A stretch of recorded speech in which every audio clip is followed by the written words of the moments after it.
Hey folks, it's Dan. What I want to talk about today is how we are in kind of a golden age of Transformers for those of us who are of a certain age to remember playing with Generation 1 toys in the 80s, but how it's kind of diverging as to how your tastes might go. And I think the best example of that is one of my favorite characters from G1, Grapple. And I know you're saying, Grapple? Like, how is he one of your favorite characters? He had almost no characterization in the comic or cartoon except for building a power tower. And, well, yeah, that's kind of why I like him. He's just, he's an architect who's not going to take no for an answer, and he's got a quasi-British accent. But the thing about Grapple is that, like many of the Generation 1 toys, he's got a pretty simple transformation. He just kind of turns over and kind of spreads apart and becomes a car, or a truck in this case. And what we've got now as alternatives that you could buy are the recently released Earthrise figure and the recently-ish release Masterpiece figure. And as you can see, these two kind of diverge wildly in terms of how they approach the character and style and things like that. But arguably, I guess my point is, I think Earthrise Grapple is a great example of how the Earthrise line seems to capture the spirit of these toys, whereas the Masterpiece line is going for recreating the likenesses from the cartoons, which it's all about what you prefer and, frankly, how much you're willing to pay. $30, $130. So the thing that I think really exemplifies this is the way they transform. What I think is interesting about that is that the Earthrise figure and the Generation 1 figure are very, very similar in transformation, and that goes for a lot of the Earthrise figures and the War for Cybertron figures in general. I have a lot to say about this line over the next couple of weeks in different videos. And I think it really captures the spirit of this character more so than the Masterpiece figure. And for me, while looking at the figures is one thing, I don't collect giant robots in general. I collect robots that turn into things because I like the turning into things aspect of it. And I think how they turn from one mode to another gives a lot of the toy its flavor and its character. So here are all three figures next to each other for comparison: Masterpiece, Generation 1, and Earthrise. We will not talk about the Generations Grapple figure from a few years ago. That figure doesn't exist. So when you get into transforming them, let's see how it goes.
God, look at all these paint chips.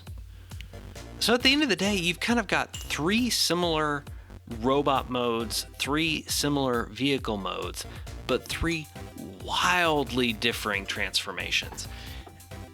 And that's cool. I mean, it's neat that you can have different